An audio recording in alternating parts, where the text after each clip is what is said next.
हमारा घर, ये जो मिल्की वे है ना, ये एक बहुत बड़ी स्पाइरल गैलेक्सी है। एक ऐसे जायंट पिनव्हील के बारे में सोचो जिसकी आर्म स्टार्स, गैस और डस्ट से बनी है और घूम रही है। और हमारा सूरज बस मिल्की वे के सेंटर का चक्कर लगाने वाले बिलियंस ऑफ स्टार्स में से एक। लेकिन हम यूनिवर्स के अपने इस कोने में अकेले नहीं हैं। लगभग 2.5 मिलियन लाइट ईयर्स दूर है एंड्रोमेडा, एक और ग्रैंड स्पाइरल गैलेक्सी। ये मिल्की वे से भी बड़ी है और इसमें ट्रिलियन स्टार्स हैं। सदियों से एस्ट्रोनॉमर्स एंड्रोमेडा को ऑब्जर्व करते आ रहे हैं, जो रात के आसमान में एक धुंधले से पैच की तरह दिखाई देती है। अब हम एक सीक्रेट जानते हैं। एंड्रोमेडा मिल्की वे से टकराने वाली है। घबराओ मत, ये अभी बिलियंस ऑफ ईयर्स तक नहीं होने वाला है। लेकिन जब ये होगा तो ये एक ऐसा कॉस्मिक इवेंट होगा जिसकी कल्पना भी नहीं की जा सकती। गैलेक्टिक कोलिजन सुनने में साइंस फिक्शन लगते हैं, लेकिन ये यूनिवर्स के एवोल्यूशन का एक इंपॉर्टेंट पार्ट है। गैलेक्सीज हमेशा मूव करती रहती हैं, ग्रेविटी उन्हें खींचती रहती है। कभी कभी उनके पाथ्स इंटरसेक्ट करते हैं और एक स्पेक्टेकुलर इनकाउंटर होता है। ये कोलिजन्स कार क्रैशेस की तरह नहीं होते हैं। ये तो एक स्लो ग्रेसफुल डांस की तरह होते हैं जो बिलियंस ऑफ ईयर्स तक चलते हैं। स्टार्स यूजुअली डायरेक्टली कोलाइड नहीं करते। इसकी बजाय उनकी ऑर्बिट्स बैडल जाती है, जिससे न्यू स्टेलर नर्सरीज बनती हैं और न्यू स्टार्स का जन्म होता है। हमारी अपनी मिल्की वे का गैलेक्टिक कैनिबलिज्म का इतिहास रहा है। इसने पहले भी स्मॉलर ड्वार्फ गैलेक्सीज को खा लिया है, उनके स्टार्स और गैस को अब्सॉर्ब कर लिया। एंड्रोमेडा कोलिजन अलग होगा, ये टाइटन्स का मर्जर होगा। एंड्रोमेडा हमारी तरफ लगभग 250,000 माइल्स पर आवर की स्पीड से बेआराच रहा है। इतनी स्पीड की कल्पना भी नहीं की जा सकती, खासकर जब स्पेस की डिस्टेंसेस इतनी ज्यादा हों। ये एक कॉस्मिक बुलेट की तरह है जो यूनिवर्स से हमारी मिल्की वे गैलेक्सी की तरफ भागी चली आ रही है। ये इतनी फास्ट है कि अर्थ का चक्कर सिर्फ 6 मिनट्स में लगा सकती है। समझने के लिए, एक कमर्शियल एयरप्लेन को इतनी ही दूरी तय करने में 40 आवर्स से ज्यादा लगेंगे। एंड्रोमेडा की अप्रोच की वेलोसिटी ही कॉस्मोस की इमेंस फोर्सेस का प्रूफ है। लेकिन घबराओ मत, हमारे पास मेन इवेंट होने तक अबाउट 4 बिलियन ईयर्स है। इस टाइमलाइन की वजह से हमारे पास इस इम्पेंडिंग कोलिजन को स्टडी करने और समझने के लिए बहुत समय है। साइंटिस्ट्स इस गैलेक्टिक इनकाउंटर को प्रिडिक्ट करने के लिए एडवांस्ड सिमुलेशंस का यूज कर रहे हैं, जिससे हमें डिस्टेंट फ्यूचर की एक झलक मिलती है। जैसे जैसे एंड्रोमेडा पास आएगा, उसकी ग्रेविटी मिल्की वे के शेप को डिस्टॉर्ट कर देगी। ग्रेविटेशनल फोर्सेस हमारी गैलेक्सी को स्ट्रेच और पुल करेंगे, जिससे वो वॉर्प और ट्विस्ट होगी, जो देखने में बहुत ही फैसिनेटिंग और कॉम्प्लेक्स होगी। ये इंटरैक्शन एक स्लो डांस की तरह है जो मिलियंस ऑफ ईयर्स तक चलेगी। हमारी गैलेक्सी की स्पाइरल आर्म्स वॉर्प हो जाएंगी और स्टार्स और गैस की स्ट्रीम स्पेस में फेंकनी जाएंगी। ये स्ट्रीम्स लाइट के स्पेक्टैकुलर ट्रेल्स बनेंगी जो बहुत देर तक दिखाई देंगी। गैलेक्सीज के इंटरैक्ट करने से रात के आसमान में नए और अद्भुत साइट्स दिखाई देंगे। रात का आसमान लाइट और कलर के एवर चेंजिंग स्पेक्टिकल में तब्दील हो जाए। कल्पना करो कि ऊपर देखने पर आपको वाइब्रेंट ह्यूज और डायनामिक पैटर्न से भरा आसमान दिखा दे। एक ऐसा कॉस्मिक लाइट शो जो मानवता ने पहले कभी नहीं देखा। ये कॉस्मिक डांस एक क्लोज इनकाउंटर के साथ खत्म होगी। दोनों गैलेक्सीज इतने पास आ जाएंगी कि उनके स्टार्स एक दूसरे से घुल मिल जाएंगे, जिससे सेलेस्टियल कोरियोग्राफी का एक ब्रेथ टेकिंग डिस्प्ले देखने को मिलेगा। ये क्लोज अप्रोच दोनों गैलेक्सीज की हिस्ट्री में एक पिवटल मोमेंट होगा। एंड्रोमेडा मिल्की वे के पास गुजरेगा, उनके स्टार्स एक दूसरे के इर्द गिर्द घूमेंगे जैसे डांसर्स एक कॉस्मिक वॉल्स में नाच रहे हैं। ये इंटरमिंगलिंग एक स्लो और ग्रेसफुल प्रोसेस होगा, जिसमें स्टार्स इंट्रिकेट पैटर्न्स में मूव करेंगे, जिन पर दोनों गैलेक्सीज की ग्रेविटेशनल फोर्सेस का प्रभाव होगा। ये पहला क्लोज पास दोनों गैलेक्सीज के लिए उनके अभी के रूप में अंत की शुरुआत होगी। समय के साथ दोनों गैलेक्सीज मर्ज हो जाएंगी और एक नई बड़ी गैलेक्सी बनाएंगी। ये मर्जर एक ट्रांसफॉर्मेटिव इवेंट होगा, जिससे इसमें शामिल गैलेक्सीज की स्ट्रक्चर और अपीयरेंस ही बदल जाएगी। इसका परिणाम एक ही यूनिफाइड गैलेक्सी होगा जो यूनिवर्स के लगातार बदलते स्वरूप का प्रमाण होगा। अरबों सालों तक मिल्की वे और एंड्रोमेडा बार बार एक दूसरे के पार से गुजरेंगे। हर बार गुजरने पर उनके स्टार्स और गैस और भी ज्यादा फैलेंगे, जिससे स्टार फॉर्मेशन की नई लहरें उठेंगी। रात का आसमान नए बने तारों की रोशनी से जगमगा उठेगा। लेकिन इस कॉस्मिक बले में खतरे भी होंगे। सुपरनोवाए, जो मैसिव स्टार्स की एक्सप्लोसिव डेथ्स होती हैं, और भी ज्यादा होने लगेंगी। इन एक्सप्लोजन से निकलने वाली तेज रेडिएशन हमारे सोलर सिस्टम में बचे हुए किसी भी लाइफ के लिए खतरा बन सकती है। लेकिन इस केओस के बीच भी ब्यूटी बनी रहेगी। आपस में मिलती हुई गैलेक्सीज एक बहुत ही सुंदर कॉस्मिक टैपेस्ट्री बनाएंगी जो ग्रेविटी की पावर और सेलेस्टियल ऑब्जेक्ट्स के एंडलेस डांस को दिखाएगी। सेक्शन 5। क्या हम अभी भी यहां होंगे? हमारे सूरज और पृथ्वी का क्या होगा? 4 बिलियन ईयर्स बहुत लंबा समय होता है। हमारा सूरज, जो एक मिडिल एज्ड स्टार है, अपनी जिंदगी के आखिर के दिनों में होगा।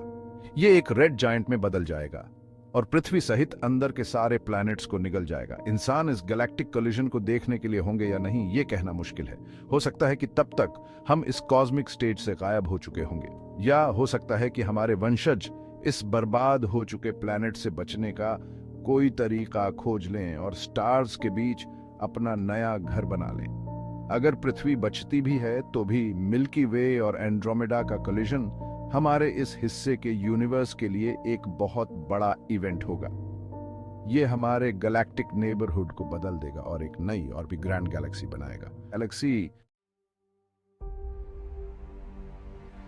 अरबों सालों तक एक दूसरे के साथ इंटरैक्ट करने के बाद मिल्की वे और एंड्रोमेडा आखिरकार मिलकर एक जायंट इलिप्टिकल गैलेक्सी बन जाएंगे। एस्ट्रोनॉमर्स ने इस फ्यूचर गैलेक्सी का नाम मिल्कोमेडा रखा है। मिल्कोमेडा एक कॉस्मिक बेहिमत होगा जिसमें ट्रिलियंस ऑफ स्टार्स होंगे। इसका शेप उन स्पाइरल गैलेक्सीज से ज्यादा गोल होगा जिनसे ये बना है। नए स्टार्स बनाने के लिए जरूरी गैस और डस्ट खत्म हो जाने पर स्टार फॉर्मेशन धीमा हो जाएगा। हमारा सूरज, जो अब एक व्हाइट ड्वार्फ बन चुका होगा, मिल्कोमेडा के सेंटर का चक्कर लगाता रहेगा, अरबों स्टार्स के बीच एक धुंधली सी चमक की तरह। और इस तरह हमारी मिल्की वे की लेगेसी इस नए गैलेक्टिक जायंट के रूप में हमेशा के लिए बनी रहेगी। मिल्की वे और एंड्रोमेडा का ये कोलिशन हमें उन ग्रैंड प्रोसेसेस को लाइव देखने का मौका देता है जो यूनिवर्स को शेप करते हैं। ये मॉन्यूमेंटल इवेंट, जो लगभग 4.5 बिलियन ईयर्स में होने वाला है, एक स्पेक्टैकुलर कॉस्मिक बैले होगा जो हमारे यूनिवर्स के डायनामिक नेचर को दर्शाता है। ये हमें याद दिलाता है कि कॉस्मोस स्थिर नहीं है बल्कि लगातार इवॉल्व हो रहा है, जिसमें गैलेक्सीज का जन्म होता है, वो कोलाइड करती है और बिलियंस ऑफ ईयर्स के दौरान मर्ज होती रहती है। ये इंटरैक्शंस कोई रैंडम इवेंट्स नहीं है, ये नेचर की फंडामेंटल फोर्सेस से ड्रिवन होते हैं, जिनमें ग्रेविटी प्रमुख है, जो इस ग्रैंड कॉस्मिक डांस को ऑर्केस्ट्रेट करता है। ऐसे इवेंट्स को स्टडी करके एस्ट्रोनॉमर्स इस बारे में और जानकारी हासिल कर सकते हैं कि गैलेक्सीज कैसे फॉर्म होती हैं और इवॉल्व होती हैं। हर कोलिजन और मर्जर हमें बहुत सारा डेटा प्रदान करता है, जिससे हमें गैलेक्सी डायनामिक्स को गवर्न करने वाले इंट्रिकेट प्रोसेसेस के बारे में पता चलता है। एडवांस सिमुलेशंस और ऑब्जर्वेशंस के माध्यम से साइंटिस्ट्स गैलेक्सीज की लाइफ स्टोरीज को जोड़ सकते हैं। ये हमें अपनी गैलेक्सी की हिस्ट्री के बारे में भी जानकारी देता है और उन फोर्सेस को समझने में हमारी मदद करता है जिन्होंने आज हम जिस यूनिवर्स को देखते हैं उसे शेप किया है। मिल्की वे खुद भी अपने पास्ट में कई मर्जर्स से गुजर चुकी है और हर मर्जर ने उसकी स्ट्रक्चर और कॉम्पोजिशन पर अपनी एक अमिट छाप छोड़ी है। मिल्की वे और एंड्रोमेडा का कोलिजन एक ऐसा कॉस्मिक ड्रामा है जो बिलियंस ऑफ ईयर्स से बन रहा है। जब ये दोनों जायंट्स आखिरकार मिलेंगे तो उनके स्टार्स ज्यादातर एक दूसरे के पार से गुजर जाएंगे, क्योंकि उनके बीच की दूरी बहुत ज्यादा है, लेकिन उनके ग्रेविटेशनल इंटरैक्शन से स्टार फॉर्मेशन की नई लहरें निकलेंगी। ये ग्रेविटी, मोशन और सेलेस्टियल ऑब्जेक्ट्स के एंडलेस डांस की कहानी है।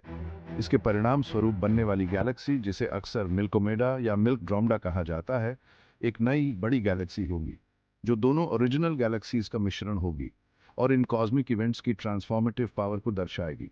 और हालांकि हो सकता है कि हम इस फाइनल एक्ट को देखने के लिए यहाँ ना हो, लेकिन ये एक ऐसी कहानी है जो रात के आसमान को देखने वाले सभी लोगों में ओ और वंडर को जागृत करती रहेगी।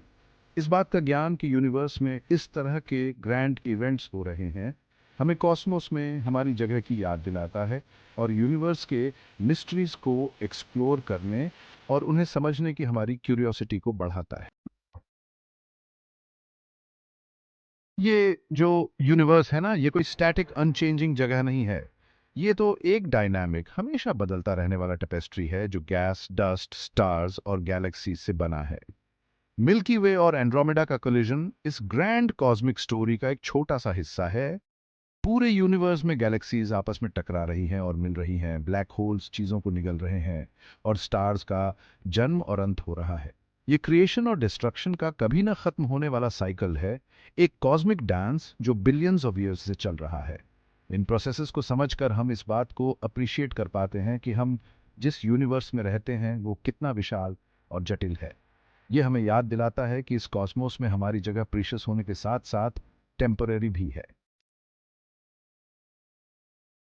जब हम मिल्की वे और एंड्रोमेडा के फ्यूचर कोलिजन के बारे में सोचते हैं तो हमें यूनिवर्स के डायनामिक और लगातार बदलते रहने वाले नेचर की याद आती है। ये कॉस्मिक इवेंट जो अब से बिलियंस ऑफ ईयर्स बाद होने वाला है, उन फोर्सेस का एक पावरफुल इलस्ट्रेशन है जो कॉस्मोस को गवर्न करते हैं। जब हम इस तरह के मॉन्यूमेंटल इवेंट्स के बारे में सोचते हैं तो ऑ और वंडर महसूस करना स्वाभाविक है। स्टारी स्काई के नीचे खड़े होकर मिल्की वे को देखते हुए हम खुद को यूनिवर्स से गहराई से जुड़ा हुआ महसूस करते हैं। यह हमें यूनिवर्स की इमेंसिटी और उसे शेप करने वाली इनक्रेडिबल फोर्सेस की याद दिलाता है। स्वर्लिंग गैलेक्सीज, तारों का जन्म और मृत्यु, और सेलेस्टियल बॉडीज का कॉस्मिक डांस, ये सब मिलकर इस ग्रैंड टेपेस्ट्री को बनाते हैं। हम इस कॉस्मिक स्टोरी का एक बहुत छोटा सा हिस्सा है, एक वास्ट गैलेक्सी में एक एवरेज स्टार का चक्कर लगाने वाले एक प्लैनेट पर जीवन का एक छोटा सा स्पेक। फिर भी हमारी क्यूरियोसिटी और बुद्धि हमें इन कॉस्मिक फिनोमेना को एक्सप्लोर करने और समझने की क्षमता देती है। हमारा प्लैनेट अर्थ इस यूनिवर्स में अनगिनत वर्ल्ड्स में से एक है। एक एवरेज स्टार का चक्कर लगाते हुए हम एक ऐसी गैलेक्सी का हिस्सा हैं जिसमें बिलियंस ऑफ स्टार्स हैं और हर स्टार में प्लैनेट्स और जीवन की संभावना है। फिर भी हम इन इवेंट्स को समझने में, यूनिवर्स के मिस्ट्रीज और इसमें अपनी जगह को समझने में सक्षम हैं। साइंटिस्ट और एस्ट्रोनॉमर्स के काम के माध्यम से हमें गैलेक्सीज, स्टार्स और स्पेस टाइम के फैब्रिक के वर्किंग्स के बारे में जानकारी मिली है। हमने जो टूल्स और टेक्नोलॉजीज डेवलप किए हैं, जैसे कि टेलीस्कोप्स से लेकर कंप्यूटर सिमुलेशंस तक, उन्होंने हमें पहले से कहीं ज़्यादा गहराई से कॉस्मोस में झांकने की अनुमति दी है। अब हम स्टार्स को मैप कर सकते हैं, कॉस्मिक इवेंट्स की भविष्यवाणी कर सकते हैं और यहाँ तक कि गैलेक्सीज के कोलिजन को सिमुलेट भी कर सकते हैं। मिल्की वे और एंड्रोमेडा का कोलिजन यूनिवर्स की इंड्यूरिंग पावर और हमारे गैलेक्टिक नेबरहुड के लिए आगे आने वाले इनक्रेडिबल जर्नी का प्रमाण है। ये इवेंट हमारी गैलेक्सी को रिशेप करेगा, नए स्टार्स और शायद नए प्लानिटरी सिस्टम्स बनाएगा। और हालांकि यह कोलिजन बिलियंस ऑफ ईयर्स दूर है, लेकिन यह हमें कॉस्मोस के लगातार बदलते रहने वाले नेचर की याद दिलाता है।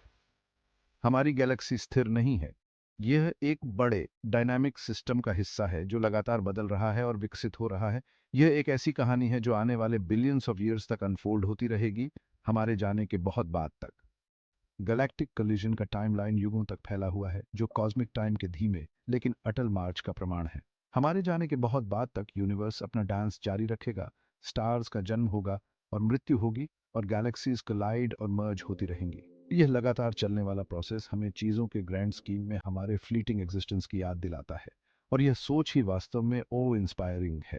यह जानना कि हम किसी ऐसी चीज़ का हिस्सा हैं जो इतनी वास्ट और एंशंट है, जो हमारे जाने के बहुत बाद तक विकसित होती रहेगी, हमें नम्र और प्रेरित करता है। यह हमें कॉस्मोस में हमारी जगह और आगे आने वाले इनक्रेडिबल जर्नी की याद दिलाता है।